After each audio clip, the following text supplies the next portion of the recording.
Ngayon, sino ang water? Kung yan ay physical, ang tubig ba kaya kang gawing born again? Kung physical yan? Hindi. Hindi.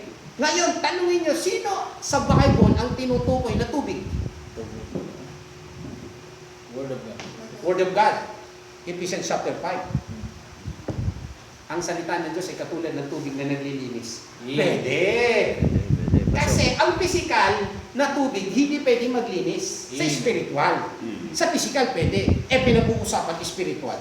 You cannot enter to the kingdom of, sabi niya, heaven ba? Kingdom of heaven o kingdom of God? God. Kingdom of God? Yes. Kingdom of God. Kingdom of God. Yan. So, hindi ka makakapasok sa kaharian ng Diyos kung hindi ka maliban na ikaw ipanganak sa spiritual at tubig. So, ngayon, nakuha na natin. Ang spirit. Tapos daw, ang water. Ngayon, pag ikaw'y tumanggap kay Kristo, anong ginagawa ng spirit? Pag ililigtas ka, nakukonvict yan. Tama ba ang espiritu pag tumanggap ka kay Kristo, siniselyuhan ka niyan? Yes. He indwells. Binabaptize ka ba niya pag tumanggap ka kay Kristo? Sabi niya, tama ba kailangan mo mabautismuhan para maligtas ka? Hindi. Sandali, meron eh. Depende sa bautismo. Ayan, sabi niya, ang manampalataya at mabautismuhan ligtas. Oo. Tama? Tanong lang natin kung ano yung bautismo nakapagliligtas. Tubig ba o yung espiritu? Spirit. Tama. So tama yan.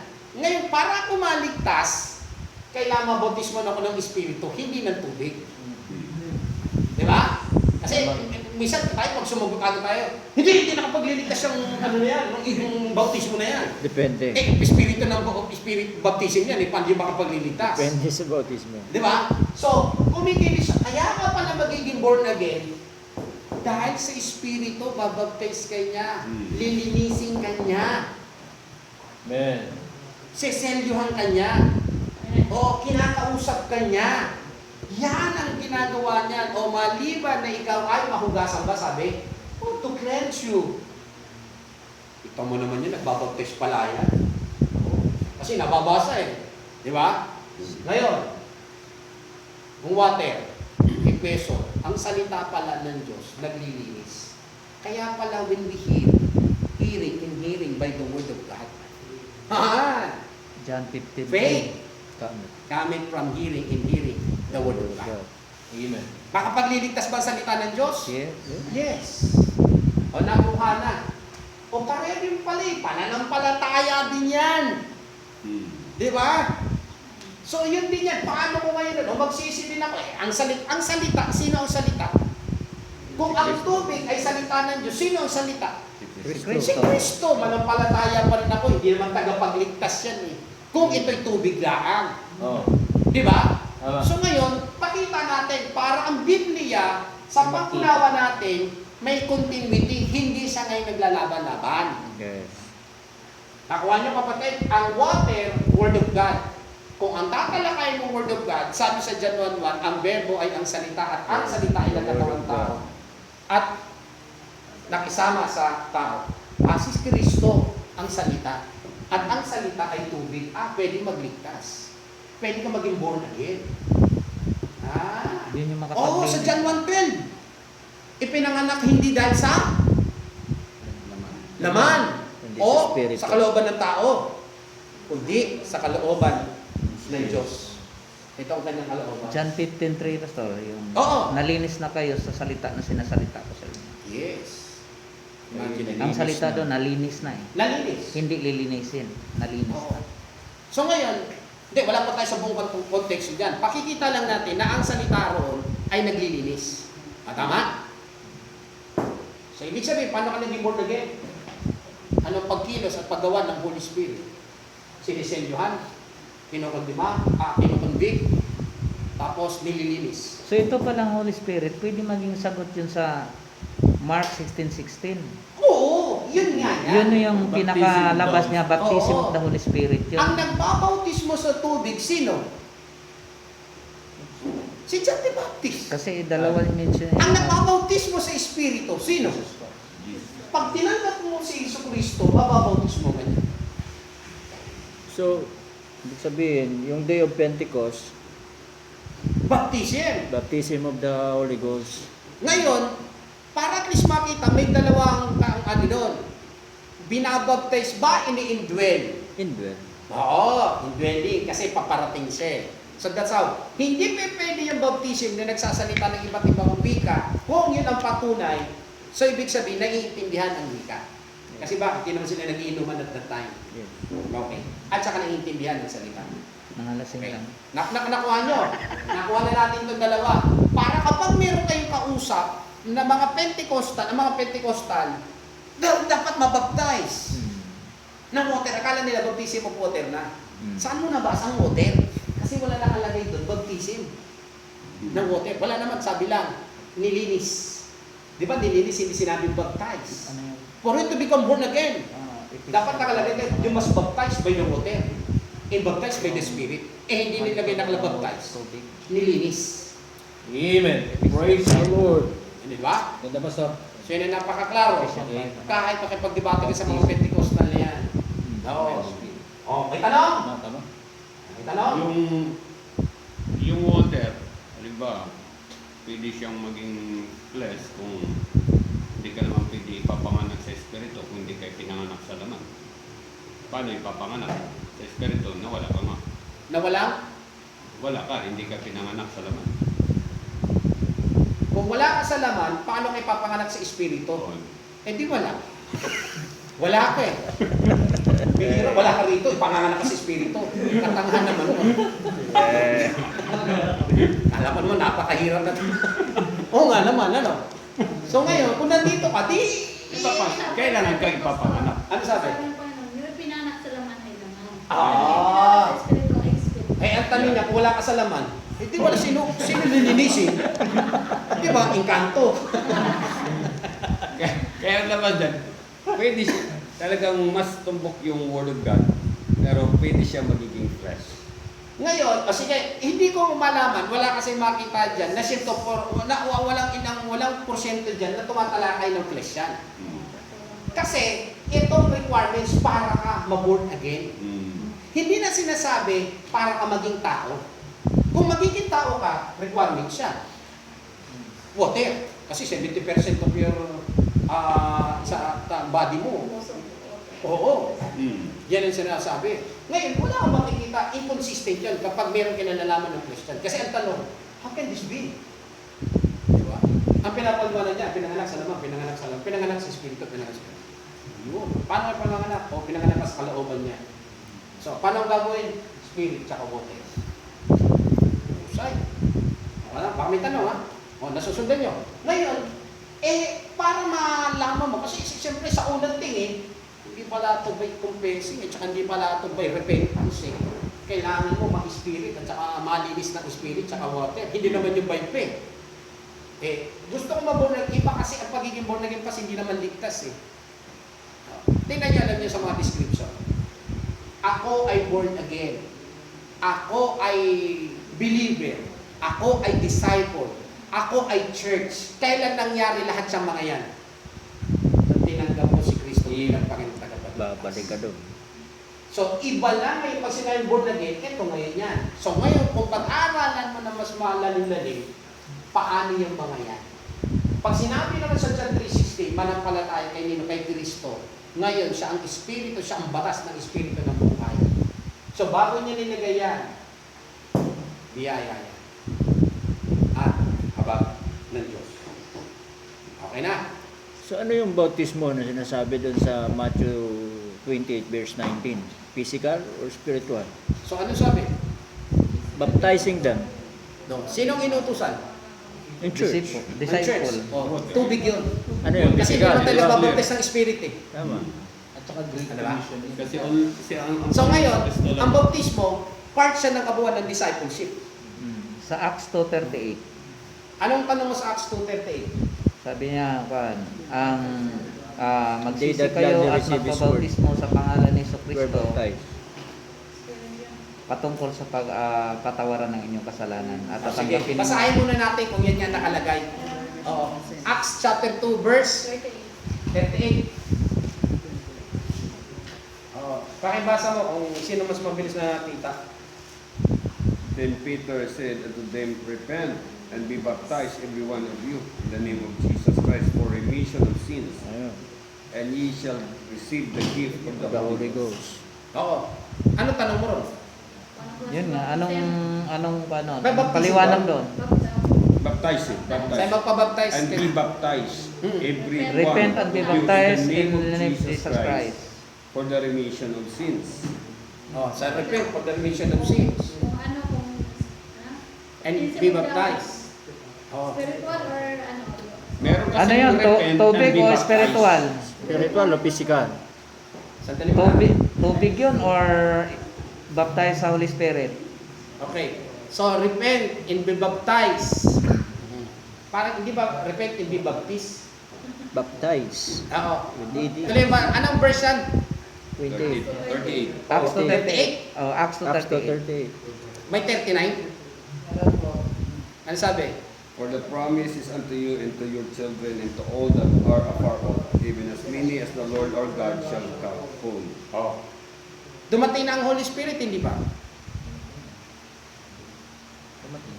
Tapos na. Shall receive pa lang. Pag ikaw ay nag-repent na lang.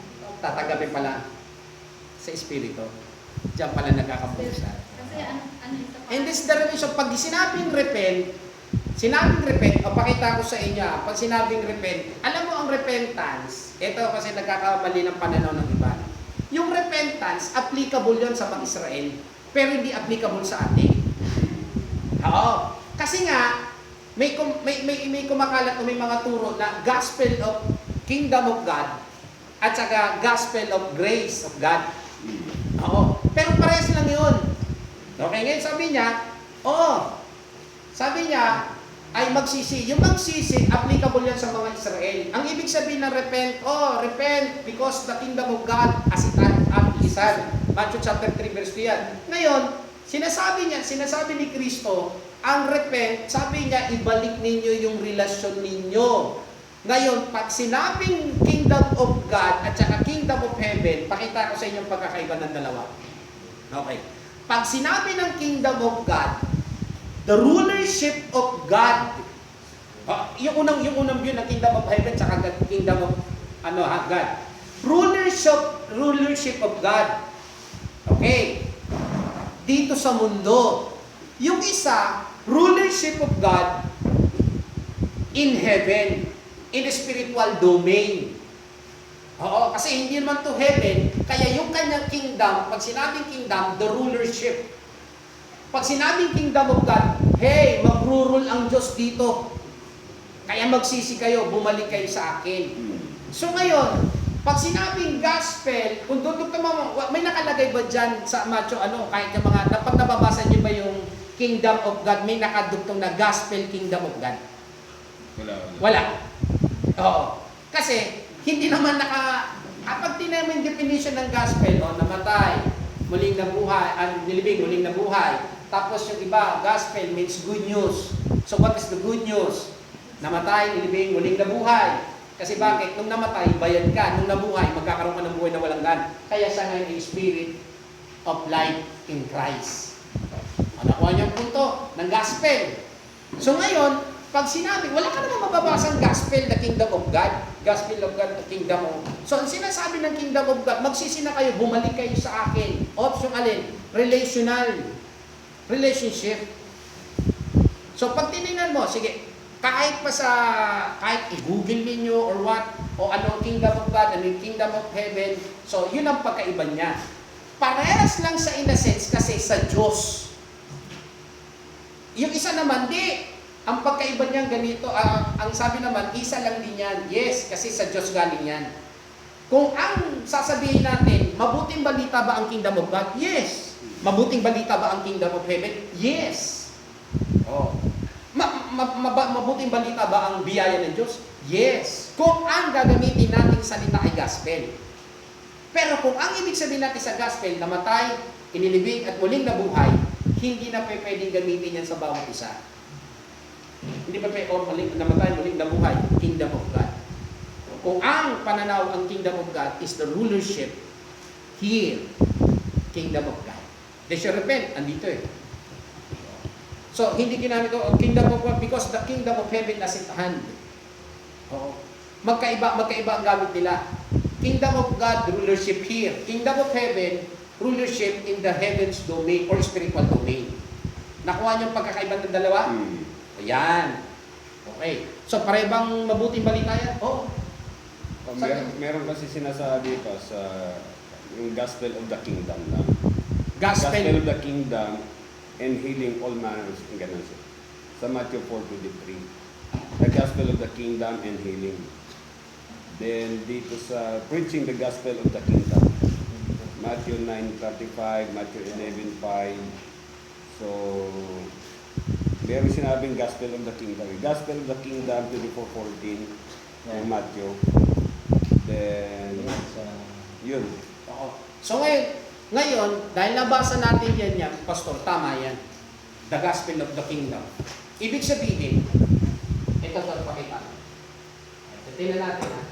Pastor, the gospel of kingdom ha. Kingdom lang, walang of walang heaven God. and walang God in or Gospel kingdom. gospel of the kingdom. Gospel of of the kingdom. The gospel of the kingdom. Okay. Tingnan natin ano. Tapos, sulatan natin to. Tapos ano pa rin, Pastor? Puro lang, gospel of the kingdom. Kingdom of heaven. Sabihin mo eh. Kingdom of heaven. Tapos, kingdom of God. Okay. So, ano ibig sabihin ng gospel? Good news? Good news. So, ano ibig sabihin ng kingdom? Varian. Mabuting balita. Gospel of the kingdom. Ang mabuting balita sa kanyang paghahari. So, anong gusto niyo itanong? Magkakaiba pa ba nito yan? This kingdom of God, saan? Sa heaven daw. So, matik wala rito.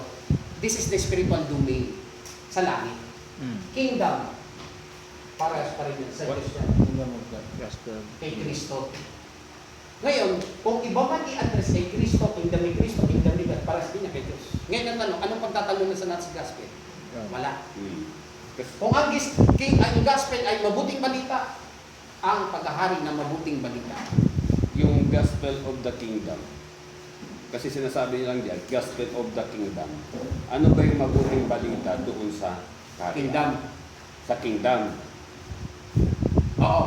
Pag tinignan mo ang kingdom of God, sabi niya, this is the rulership. O, narito na ang paghahari ng Diyos. Mabuting balita yan. So So, pag tinanungan yung mabuting balita ron, ang paghahari ng Diyos. Ngayon, inisa-isa niya, ang kaharian ng langit ay ganito. May mga parable na. Tinitingnan, nilalarawan niya yung kingdom of God. The principle of kingdom of God by the parables. Right. Tapos ngayon, sabi niya, in what is the gospel of the kingdom? So the message of the kingdom God. Yes. Yeah. Yung laman. Sino yung... Yan, tama yung papasok yan. Kasi yung mensahe ng kingdom ay walang iba naman, kundi yung king, si Kristo pa rin. So ibig sabihin, the subject is, sa gospel ng grace, si Kristo, sa gospel of the kingdom, yung kingdom of heaven, si Kristo pa rin. So hindi naman pwede magiging tagapagligtas yung kingdom, kundi yung king. Tama. Tama naman yan, no? Kung ikaw man, ibinabago mo kung mga gospel ng kingdom, kasi naguguluhan ka lang sa dami mong alam ng mga kingdom, isama mo na enchanted kingdom. Oo.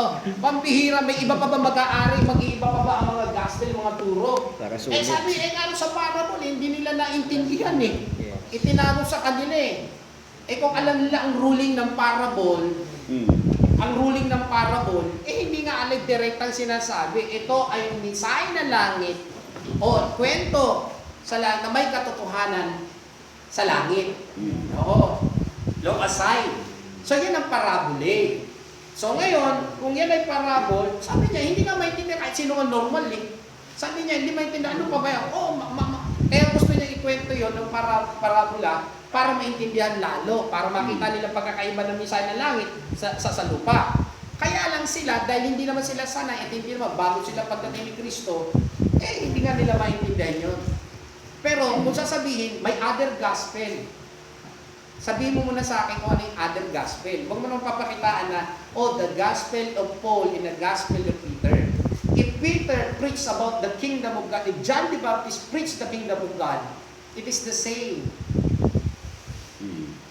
The kingdom, the grace, it is the same that coming from God, from the Lord Jesus Christ. Kasi naman, baka hindi ka pa pumayag sa akin, the redemption plan of God.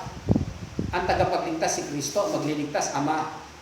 Ang kikilos sa kaligtasan para sa Holy Spirit. So baka pag-ibahin mo po yan. So alin, ang tatanggapin ba natin yung ebanghelyo ni Pablo na pinangangaral? O yung pinangangaral ni Juan na Kingdom God? Pareho mong tanggapin para walang kawala. Kasi Ngayon, huwag mong tatanggapin yung kay Pedro kasi hindi ka naman Hudyo. Sige, wala naman magiging problema eh. That's minor issue. Basta ang punto, maliligtas ako. Huwag mo na sabihin pa iba-iba ang gospel. Basta't nabasa yan, kakain ng kingdom yan. Iba naman ito para sa kanliligtas pa, babaguhin pa yung kung ano. Bibigyan mo pa ng confusion ng tao eh. Tama. Mali naman yan. Sige, kung hindi, sana ako, panghintil ako, may gospel pa panghintil. By grace. Sige. Kahit sa Old Testament, by grace din eh. By faith din sa Old Testament. Pagdating lang, Kingdom God, sinabi lang, the gospel which is under the rulership of God. Who brought that gospel? Is it the gospel has another kingdom or king na magmamanage? Hindi Si Kristo pa din. Yes. Bihira naman. Mababago. Walang ganun. Maguguluhan tayo riyan. Kasi Parang ano lang, sa grammatical lang sila. Kung nakakasulat lang, nga, may gospel grace dito, may kingdom dito. Sa Israel kingdom, sa Hintil grace. Sige, kung saan ako, magkasundo lang tayo. Maglagay pa requirements doon. Ang mangyayari kasi niyan, Bas, pag si Apostle Peter ay Kingdom of Heaven, yan ang gospel niya, at kay Paul, Kingdom of God. yung kay Paul ay Kingdom, Gospel of Grace, ang mangyayari doon, nagkaabutan silang dalawa, the conclusion hindi na to ligtas kasi hindi na maligtas ito si Apostle Peter kung nangangaral ito si Apostle, di ba? So, Pagpalagay mo na, pastor, nagkita silang dalawa. Dapat si Pedro walang pagkakataon, Gospel of Grace. magkakaroon. Dan maligtas ka. Dan review si Pablo. Mali pinangangaral mo. Dan ito mga mga hintil o mga Hudyo. Iba ang kaligtasan ng Hudyo, iba ang kaligtasan tinawag lang eh. Pakita ko sa inyo, hindi na yung wisdom lang. Ang namumuno ng kaharian noon, kailan ba nangyari yung kaharian, ruling ng kaharian? Sa Kings. Sa Kings, di ba? Nung humingi, tatawagin. Kasi bakit? They are run or by under the authority and the rulership of the king. Pagdating niya ngayon, they are talking about the kings. Kasi bago dumating yung kings law ng Mosaic law. Pagdating dito, ito na, that's why he used the kingdom. And this is the kingdom of God, not the kingdom of men. Pagdating dito, magsisi na kayo, pinamanunumbalik. Gracefully yun, kasi hindi nila kaya manumbalik. Diyos ang nagbigay. May awa pa rin doon. May awa pa rin ng Diyos. Kasi ang Diyos, katangian niyang kaawaan, mula roon, kahit kay David, may kahabagan pa rin. Na kailangan natin. Ito yung mga taong ito na sinabihan ni Paul ni Peter na repent para makamta nila yung ng Holy Spirit. Sila po ba yung mga ligtas? Sinabihan ng repent. Yung Acts chapter 2. Sa Acts chapter 2. Mga Hudyo to, di ba? Yung kanina po. Yung mga Hudyo.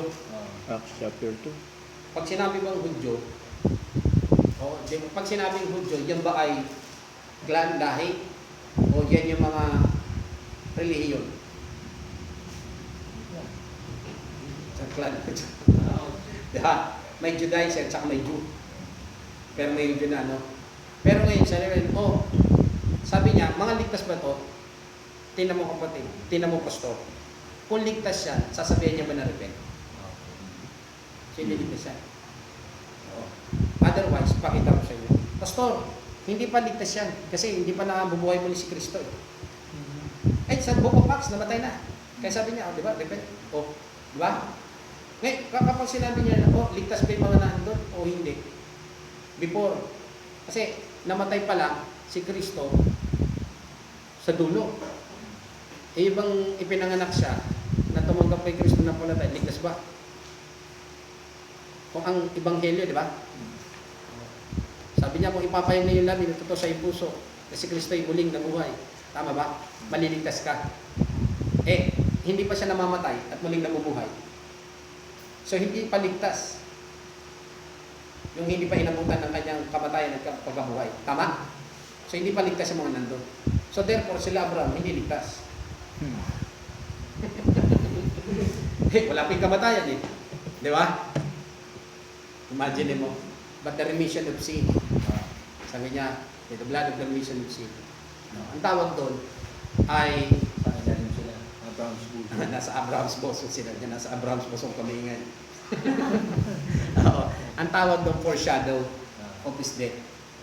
Dahil doon sa mga naglalarawan na siya yun sa Old Testament na ginawa niya. At sa prophecy. Okay, so susunod na natin talakayin yung iba.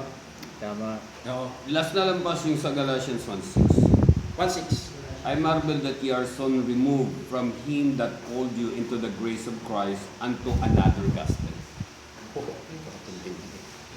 Tagalogin mo para sa kanila.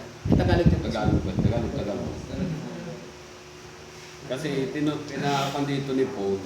Okay, bago natin anong tanong doon, Pas? So, ibig sabihin, ano yung another gospel? Kasi is soon to remove. Sabi rin, I marvel that ye are soon removed from him that called you into the grace of Christ unto another gospel. Mula siya sa grace, doon sa grace of Christ, then napunta siya sa another gospel. Ito yung sinend ko sa'yo. Alin? Sige, Tagalogin mo na ito. Another gospel. Yun na nga yung pinag-usapan kanina, di ba? Galatians 1:6. Yung another gospel. Ayun. Sa 2 Corinthians 11:4 din, for if that he cometh preacheth another Jesus, whom we have not preached, or if ye receive another spirit which ye have not received, or another gospel which ye have not accepted, ye might well bear with him. 40 na lumas. 2 Corinthians 11:14, then Galatians 1:6. 11:14 Pas. 11:4 pala, 11:4. 2 Corinthians 11:4. Tapos, Galatians 1:6. okay. So, tingnan natin Tagalog. Pagkasapos pa paano? Ako ay Sige, namamangha para matapos. na kayo ay napakadaling nagsilipat mula sa Kanya Oo. na tumawag sa inyo sa biyaya ni Kristo patungo sa ibang ebanghelyo. Baga yung another gospel, baga, di ba ngayon, kasi yung mananampalataya dito, nandoon na kay Kristo. Kumbaga Tapos, nagkaroon ng third- lumipat sila doon sa Another gospel. Oo. Sige, no? Nasasagot na. Okay. Tanong ko uli muna. Kung yung binasa natin at sasabihin niya, yun po yun ay gospel of kingdom. Yun ang patutukoy nila dyan. Oo. Yan yung other gospel of kingdom. Okay, ngayon. So, bakit sasabihin ni Pablo na yung gospel of the kingdom ay ibang gospel o hindi niya babanatan niya na lumipat kayo roon kung yun ay pareho? Kung laban ngayon si Pablo. Okay, yun ha. Tanong lang. Kasi walang nakalagay dyan ng other gospel ay gospel of the kingdom. Tama. Oo. Pangalawa, sasabihin ba ni Pablo na lumipat kayo sa ibang gospel? Kung yun ay gospel of the kingdom, hindi niya kakalabanin doon sa gospel o sa biyaya ng Diyos. Tama. Tama. Di ba? Kasi sabi dito sa verse 7, no, Oo. na ito ay hindi iba, Oh! kundi mayroong ilang nanliligalig sa inyo at na nasang pasamain ang ebanghelyo ni Kristo. Oo. Yan Yan yung na yan. sinasabi. Ngayon, ito ngayon. So para guluhin. Yan. Ito ngayon ang hindi nakakaintindi. Yun. Pinagsasabol-sabol nila Yes. para maging iba. Tama. Yun. Sila yun. Oo, pinagsasabol-sabol nila. Ngayon sabi niya, hindi naman iba. Tama. They said, kasi nga, This is tingnan not niyo, another- Pastor, tama ba ang book of gospel, it is, ang issue dyan ay law at saka ng grace? Ang aklat ba ng Galacia? Tungkol sa batas kasi yan. Nung hindi na sila sabi niya, pinangangaral ni Pablo dyan, yung biyaya, hindi sa batas na mga sinauna at na mga Old Testament na ginagawa para sila mapamunay. Pag yung hahain, yung pag-o-offering, yun. Ngayon, binanat kay represent na. O dahil ang batas, o dahil namatay na yung nangako, si Kristo na. Pinangangaral ni Pablo, ito, biyaya ito. Ngayon, ang sabi nila, ba't pumunta pa kayo sa ibang gospel? Ito ang biyaya ng Panginoon. Pagdating dito, na hindi naman iba, o nilinaw ni Kristo, Ni Paul. ni Pablo. Yung sa verse 9, Oo. ito. That's it. As we said before, to say I now again, if any man preach any other gospel unto you than that ye have received, let him be accursed. Oh, kita. Oh, may ano. So ngayon, pakita natin. Is it possible, Pastor, may other gospel? Tanong ko sa inyo ngayon ha. Ito pangatlong punto ah. Yung punto na hindi naman iba. Kung kasi sasabihin nila, Pastor, yung verse 7, hindi iba dito. Ang tinatalakay ng ibang mga tagapagturo, gospel of the kingdom yan, yung other yan na pumunta. Sinabi naman sa 7, hindi naman iba yan. Yun. Okay. Tingnan ulit natin kung possible. Tingnan natin kung pwede. Pastor, ang ebanghelyo ba ng mga Pentecostal ngayon na by works, is it gospel? May gospel ba ngayon na umalig ka sa iglesia ni Kristo, iba ang pag umalig ka, ligtas ka? Is it the gospel? Ang tawag doon, they are gospel. That's the gospel that they needed to curse. Tama? Bakit i-curse kung gospel yan ni Kristo? Yes. Therefore, it is not the gospel that Paul, even Jesus Christ taught, but it is the gospel for what? For a curse. Yep. Yun ang sinasabi. Kasi yung, kung tinutukoy dyan, yung the gospel of the kingdom, sinasabi niya, yung Old Testament people, mga hindi talaga ligtas. Oo. Hindi dadali tayo dun. Tama, mali yan. Oo. Walang continuity. Yan. Kasi Tapos nagkokontra pa. Ang Bible hindi nagkokontra. Yes. Lahat ng aral nila na ganyan-ganyan na Connectado. sinagol-sagol para maanuhan. So, ngayon walang continuity, nagkokontra pa. Yung tinuro natin, buo package, walang kumokontra. It's the same. The salvation, yes, the kingdom of heaven, yes, in heaven. You must be born again by the water in spirit. The kingdom of God, repent. Yes, andun din kay Kristo rin, repented, and that's it. Di kay Kristo din. Hihira na, kompleto yung di ba? totally, kasi ito, parang yung Galatian kasi, napapasukan sila ng mga Judaism. Yan! Ang Kasi sinasabi mo. yun yung Oo. sinasabing other gospel. Yan. Hindi yung kingdom Oo. of heaven. Kasi So, hindi yan yung kingdom of heaven na sinasabi nila na other gospel that unto curse. Ngayon, ang Judaism, hindi yan relihiyon na galing sa Diyos. Hindi porke na andun sa Israel, tama na. Andun sa mga Hudyo na. Mga Judaism, iba-ibang tao yan eh. They accept the belief of Judaism. Judaism is the religion who believing on the teaching, on the believing of the Jew. Pag sinabing Hudyo ka, hindi nangalugan ng Hudyo ka doon eh. Hudyo ka talaga na 100% Hudyo. May mga practices. Kaya maraming nabubulag. Kaya yan ay counterfeit ng gospel. yan. Counterfeit ng gospel ni Kristo, it is the gospel that coming from this word that they offer of Judaism. Kaya sabi niya, why you're believing on that? You're receiving the grace of God, which is the gospel. It is not the other gospel that taught Yan. on the gospel of the kingdom. Lalo ba niya ba ang totoo lamang sa totoo? Kasi ibig sabihin, kung kay Kristo pa din, o sige, paano kung saan nagpapalayo? Yung gospel of kingdom pa sa Diyos pa yan, o kay Kristo ba yan, o hindi? Kasi pinaglalaban natin kay John, kay Pedro, kay Paul. Yung gospel niya ba, ibang sa gospel, hindi pa galing kay Kristo yan. So, bakit niya isusumpa ko? Yan. O, di ba? Bakit niya i-curse na yan ay tinuro ni Kristo? Am I cursing the teaching of Jesus Christ? Oh, sino ako? Para isumpa ko naman niya. Ano pa naman yan? Ngayon, pagdating kay sabi niya, oh, that's other gospel. Oh, ano ang mga labanan dyan na doktrina sa Galacia? Sabi ng mga Galacia, mga Judaism, sa mga Judaism, naghahain kami. That's the law.